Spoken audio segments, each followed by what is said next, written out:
Hey guys, it's Danny. Today, yet again, we are talking about fertilizers. As I was telling you in my previous video and in the community section, I do want to make a sort of Q&A and answer at least some of the many questions you guys leave me in the comment section regarding my fertilization regime and preferences. Also, some of you left me some comments in the community section, so I'm gonna try to answer as many of them as possible today. It is quite a bushy subject. Hopefully, I can be fast about it. Before we start, I do want to make a disclaimer. This is the type of subject which can be very personal. Everybody has an opinion, has a different way of doing things, which is all fine. But what I'm telling you today is what I personally do, what leads to the results that I have, which you can see in my videos, and what I feel comfortable putting out there. Because each and every one of us are responsible for what we're saying on our platforms. We cannot be responsible for what somebody else is saying, particularly if we disagree. So whatever other articles or other people are saying, it's their responsibility, not mine. I'm responsible only for what I say in my videos. And second, what I will tell you today is exactly the stuff that I use. I'm not gonna say that stuff work or you should get something that I don't use myself. For example, boosters, let's say. You guys know I don't use them. Why would I tell you guys to buy them and use them when behind the camera I'm like, I'm not wasting money on that stuff, you know? That's a little hypocritical. So it's okay if you want to use certain stuff that I don't use. I'm just gonna talk about the stuff that I'm comfortable with talking about and the stuff that I'm actually using. More than that, it's really up to you to research. So with that intro out of the way, don't forget to give this video a like if you end up enjoying it, and why not subscribe? I post 3 times a week. With that said, let's start with, I guess, the most common question. What is the best fertilizer I can use? Is there such a thing as the best fertilizer? And well, I do believe there is such a thing as a preferred type of fertilizer, but the brand has nothing to do with it. The label does. In my opinion, the more complete a fertilizer is, the better. And I'm just gonna show you the label of the MSU somewhere here on the screen, which in my opinion is one of the most complete fertilizer as much as possible. You can see there we have macros, micros, calcium, magnesium. We have pretty much all the important nutrients that we know plants need. So obviously, because they're so complete, I do consider them to be the best types of fertilizers you can use. But on the market, there are other types of fertilizers which may not be complete due to various reasons. For example, I have here a store-bought one. This is a compo one. Has quite a few nutrients, but it lacks calcium and magnesium. Is this a good fertilizer? Yeah, it is. I guess it's a fertilizer. A chemical compound is identical no matter what brand manufactures it. If it's magnesium oxide, then that's what it is across. It doesn't have any other types of features. But obviously, these fertilizers are not complete, so you might have to use other types of additives with them. Second, I do actually believe that an orchid safe fertilizer is one that has a nitrogen source from nitrate, either primarily, either partially, and ammonium. Not this guy. I'm gonna put it on the screen here. I cannot pronounce it. YouTube thinks I'm talking about something else whenever I pronounce it, so I don't want to be flagged. That is an organic compound actually that needs to break down to become ammonium and other stuff. Ultimately nitrate actually. And that component is absolutely great when it comes to gardening, maybe even houseplants in soils, because it has greater chances to break down than in an orchid pot, which in my opinion does not promote decomposition all that readily as soil does. So I would just go for something that has nitrate and ammonium rather than the other stuff. And third, when it comes to the ratios, I'm specifically looking at the NPK, which are the macros. I'm not going to talk about the magnesium and calcium, even though they are macros, or they're considered to be. NPK is what I am focusing on. I want those numbers to be either even, like 10, 10, 10, 20, 20, 20, or very similar, which is a more balanced type of fertilizer. Either I would like the nitrogen value and the potassium value to be higher than phosphate. The phosphate values are high when we're talking about bloom boosters. We're gonna get to those. But I am the type of grower that focuses on vegetation more, and I'll explain why. Now, this doesn't mean that I want fertilizers that contain no phosphate. That's not good either. I just don't think a high phosphate value, feel free to disagree, but that's what I would go for, and that's what I consider to be the best fertilizer. So let's segue into the second question. How about bloom boosters? Because many of you know, you have your typical vegetative growth fertilizer, and then you have your bloom booster, which promotes flowers. Well, I would have to say that I have not used bloom boosters in 5 years at this point, and I don't have issues with blooming, I feel like, so I don't think bloom boosters are absolutely necessary. If you have it, if you bought it, it's not bad. I just don't feel like they do all that much. So bloom boosters are usually the ones that have the two last numbers or the middle number higher. It's not something I go for. I don't think it's necessary. I'm of the opinion that if you give a plant a good feeding regime to grow vegetatively, and then you have your environment in such a way as to promote flower spikes or good growth generally, there's really no need for bloom boosters. I don't feel like the quality and quantity of my blooms have much to do with the middle number being higher. I feel like they have more to do with how healthy, how well fed and grown the plant is generally. Now, this does not apply, I'm sure, to other plants. I'm sure that other plants do respond to that phosphorus, but we're talking about orchids, which tend to come from very, very different environments and they're epiphytes. So there might be a difference there. I feel like with orchids in general, bloom boosters are not necessarily needed. I don't use them. It's up to you if you want to use them. I wouldn't rush to the store to buy them. Let's put it like that.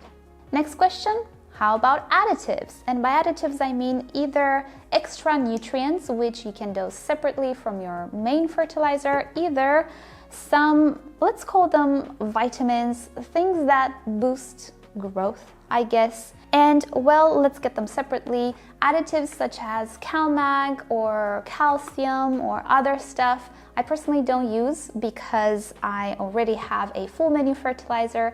However, if you have a fertilizer which lacks, and for example, this one has quite a few nutrients except calcium and magnesium. So if I have something that I think could use some calcium and magnesium, yeah, I'm gonna supplement, I'm gonna dose them separately, but they will complement each other. And actually, this is something that I use with my houseplants because I don't want to waste the MSU, and I do use osmosis water with the houseplants as well. So in this instance, yeah, adding some, I don't think it's gonna hurt. I think it's gonna help actually. But with my orchids, I don't usually add anything because I have a complete fertilizer already. So these types of additives, they're okay. However, if you don't need them, I don't think you should use them because too much of a good thing can become bad. And if your fertilizer already has these things, adding more can lead to some over-fertilization issues. About vitamins and all of these other boosters, I played around with a few.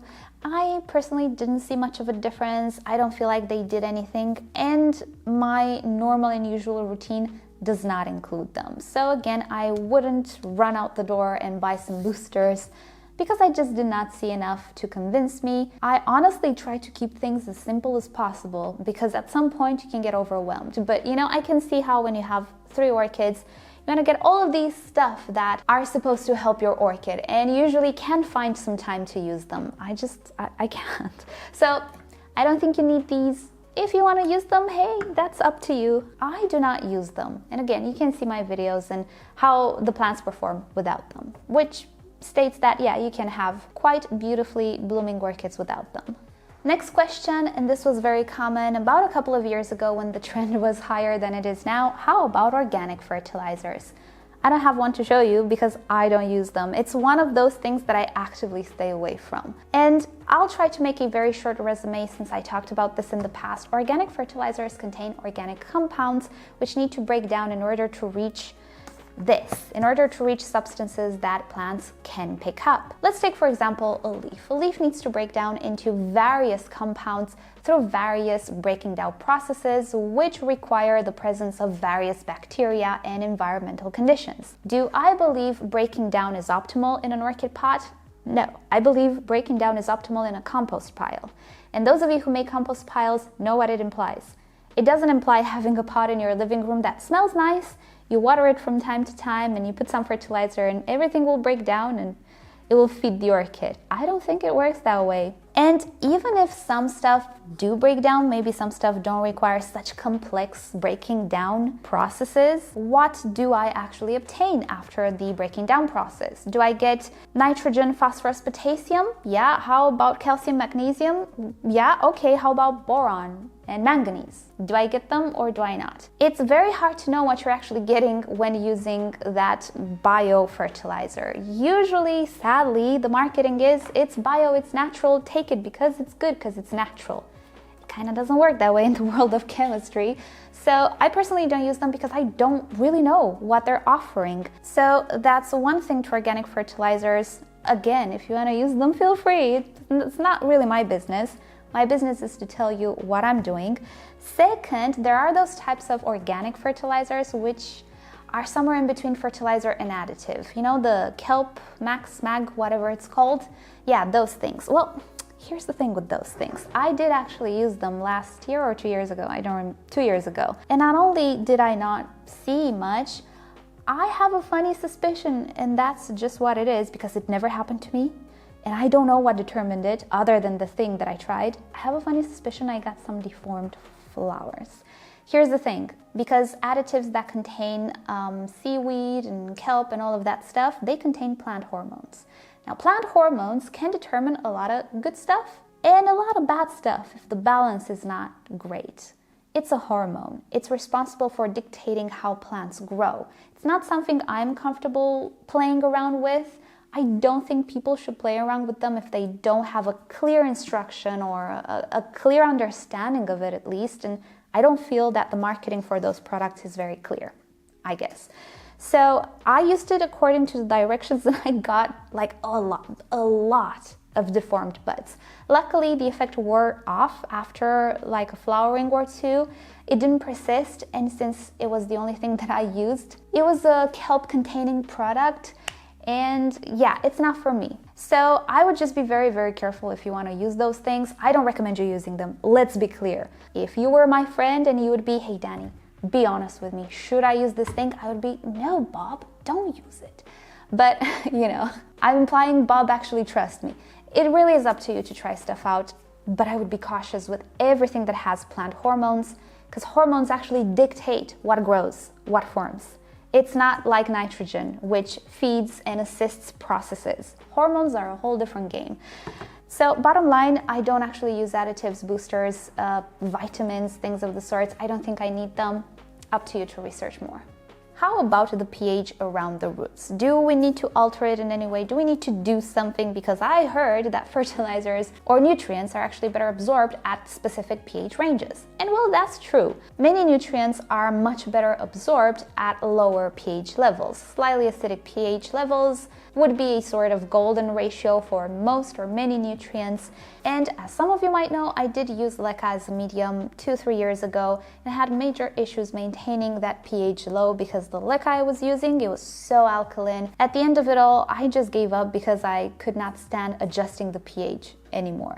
And I can tell you that I do see there were some, not really deficiencies, but lacks of nutrients with my plants now comparing how they look like with how they used to look like.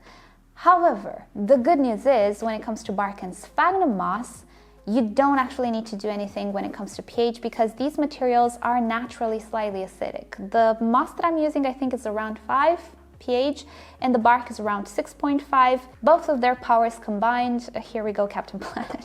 Why did I say that? You don't have to do anything when it comes to pH. In sphagnum moss and bark, in cocoa peat, these stuff are naturally acidic. Barks usually have tannins, which are acidic. Sphagnum moss is naturally acidic.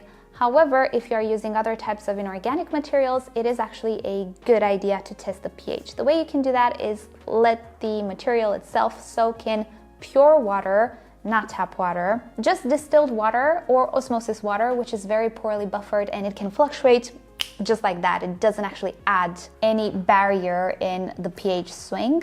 And let it soak an entire day. Next day, check the pH, see how the water reacts. You are a messy eater. Because the thing is, when we water orchids, we will actually have water in the medium for an amount of days. It is this water with the nutrients that orchids absorb. Nutrients are not absorbed when they're dry. They need to be diluted in water, so water needs to be present for a few days after you water your pot, and that's where the pH comes into play.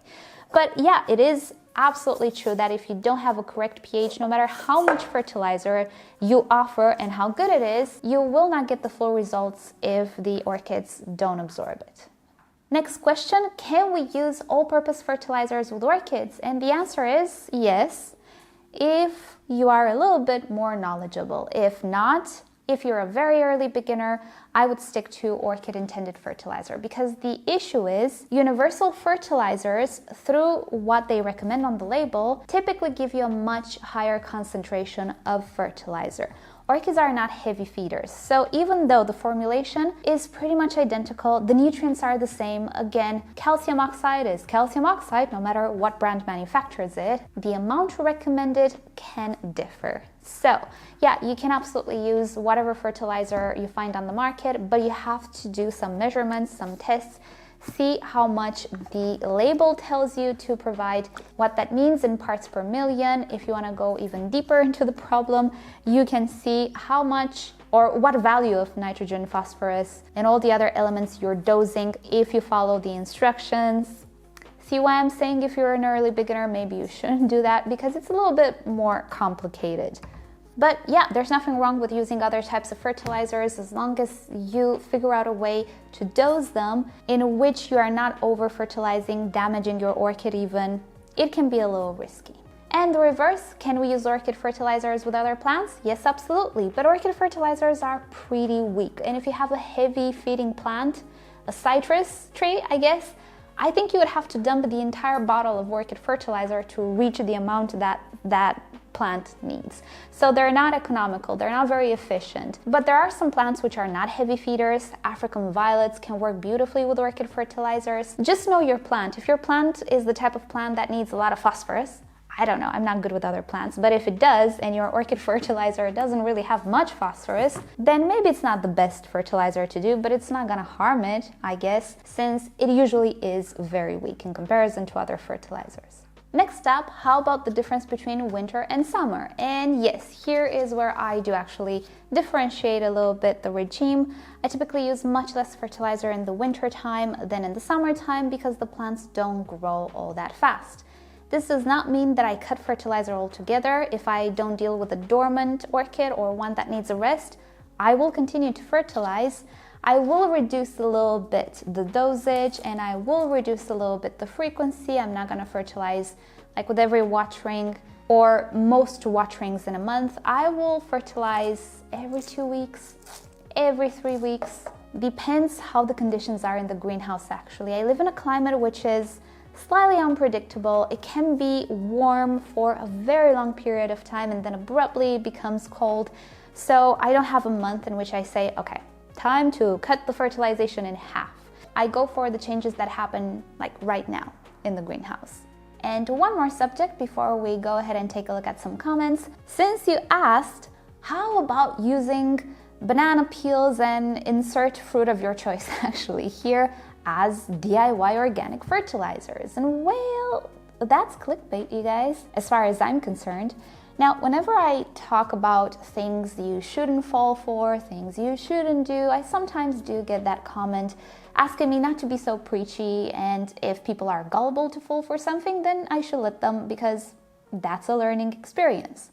But I can't, it's my field, it's what I know to do. So let's put it this way, if you're my friend Bob who trusts me and asks me, hey Danny, should I put insert fruit of your choice in my orchid pot to deliver nutrients? I would answer, no, Bob. No, you absolutely shouldn't. Do not make a fruit salad out of your orchid pot.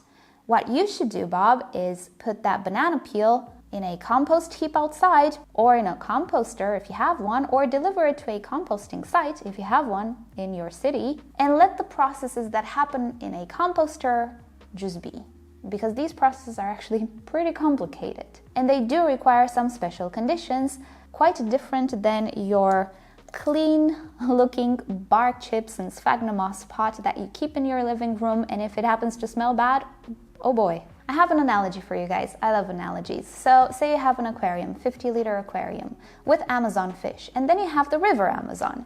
You get a fistful of fish food and you dump it into your aquarium. What's gonna happen? Holy moly, everything will go berserk. The water will be cloudy, you're gonna have ammonium and nitrate spikes, the fish will not survive, probably, and everything will become an algae mess, probably. It's just going to be a mess. Now, take the same quantity and dump it into the Amazon River. How much do you think you need to wait for something to happen? I'll tell you, a long time, forever. Why? Because the Amazon River is vastly huge in comparison to your aquarium. And not only that, it also has a gazillion more life of different kind in it, which you don't have in your aquarium. So the fistful of food you throw in the Amazon River will be eaten by other fish, will be eaten by other critters, will start to break down under the presence of bacteria and other microbes. And in the end, after everybody takes a piece and eliminates in return something else, you will get the nutrients that plants will feed on. So the processes are infinitely more complicated in the Amazon River than they are in your aquarium. You're just trying to imitate a little part of it, and you're artificially keeping it clean with water changes, cleaning the aquarium, removing the excess leftovers from fish and so on, or even food if you overfed. Well, it's the same with orchids. You get a banana peel and you throw it in the field or in the garden, nothing much will happen. There will be some critters eating it, some fungi attacking it, some bacteria and microbes breaking it down, and in the end, it will break down into some components, which will be picked up by some plants. But that banana peel will be split into a gazillion pieces, which will travel all throughout your garden or the field or whatever, and each little life form will take something from it and will give something back in return, and the end result will actually be plant food. This does not happen in an orchid pot. Just think about the size for a second. Well, I'm not gonna use the full banana peel. It doesn't really matter. We're talking about organic decomposition here. There's no way of you dosing the amount you need to actually have the nutrients the orchid needs, and you also don't have the other critters and life forms to break down that banana peel into orchid food. What this fertilizer contains is the end product of decomposition. You can't really obtain this. And if I can keep my orchid pot together, that's the whole story with organic fertilizers, DIY fertilizers, and so on and so forth. You have to be aware that some stuff are clickbait with the rise of various platforms that rely on you clicking and watching a 1 minute or 30 seconds material. You cannot really explain the chemical process of breaking down in 30 seconds. So what do? You shove a banana peel in your pot. So yeah, that's pretty much what I would tell my friend Bob. Alrighty, let's get to some more fertilizer related questions. Melissa is asking if I can do an overall fertilizing video based on orchid species. Well, the thing is, I don't actually use different fertilizers for different orchid species, nor do I adjust too much the quantity. Yeah, there are some orchids which don't require as much fertilizer, such as phragmipediums. Currently, I only have 2 phragmipediums left. They do make up about 0.2% of my orchid collection at this moment. I also used to have the Draculas and Masdevallias, not anymore. So I don't actually have orchids which require different fertilization. As I was saying, I keep it simple. I do fertilize pretty much everybody in the same way. And unless it's a case of rootless orchids or very young seedlings, which I don't have at the moment, I don't actually use very different fertilizing schemes. A lamb is asking, how do I know how much to use for water wicking or different medium mixes? Again, I don't differentiate. I mostly use bark and sphagnum moss, but then of course I do have my self-watering pots. I use the same ratios and the same fertilizer for everybody. I don't complicate myself. I think that's the main idea that I'm trying to portray. I don't hassle with that type of thing. Unless I have a notoriously finicky or sensitive type of an orchid, which I don't really have at the moment, I don't mess too much with the fertilizer. And when I say notorious, when you read anything about Masdevallias or Dracula, you will know not to over-fertilize them. So it's not information that I need to share, it's a well-known fact. So except for those orchids, everybody receives the same thing, whether it's a Paph, Cattleya, or Phalaenopsis. Luca is asking, should I fertilize now that buds on Phalaenopsis are forming? Absolutely. I mean, it's not gonna harm them. Yes, I know this has been an idea that has been passed on for generations at this point. It's a very old idea, but I've never subscribed to it. I always fertilize continuous growers, no matter if they're in bloom or in spike, because they are continuous growers. They still grow roots. Can we see? This orchid still has a growing root tip. I'm gonna give you a close-up. It has buds, it has flower spikes, and also it has a new leaf growing.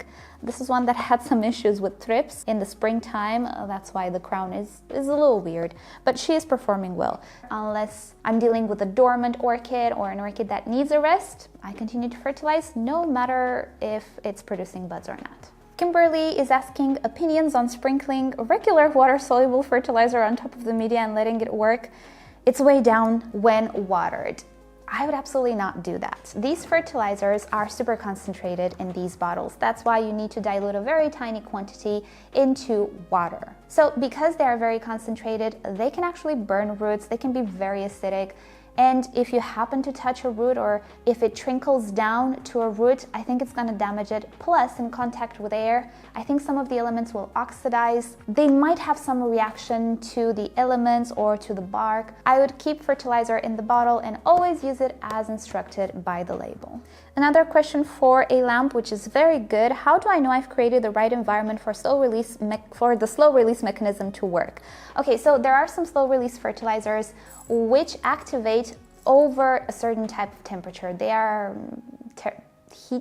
I don't remember. I used one that was releasing more when the weather was warm. This one is not like that as far as I understand. It has a gradual release, but it absolutely depends on moisture. The more moist it is, the more optimum it would release. So, slow release fertilizer, I do like to place it on top of sphagnum moss since that material is rather moist. Bark, not so much. Bark is an aeration filler, which is very good, but it doesn't work optimally with slow release fertilizer. So you have to read on the label and see how that specific fertilizer works, if it has to do with temperature, but all slow release fertilizers need to have a moist environment around them. This has been created for soils, not bark and epiphytic mixtures, but sphagnum moss can definitely work with it because it does give the same moisture levels or very similar to soil. Also from a lamp, are there signs to look out for that indicates you might over-fertilize?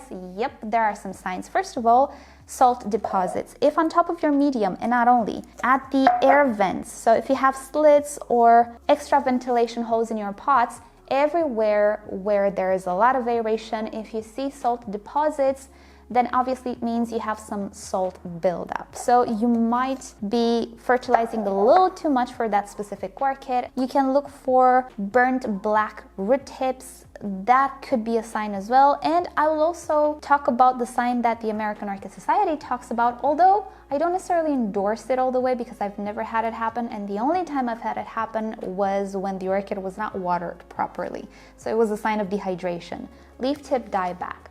So I will share with you the link to the AOS. I cannot really agree fully with it though, because I just didn't have it happen. So it might be true, but definitely I can tell you that extreme drought can cause that as well. Related to over-fertilization, Billy is asking if happy sap is a sign of over-fertilization. No, it is not. And I have an example here.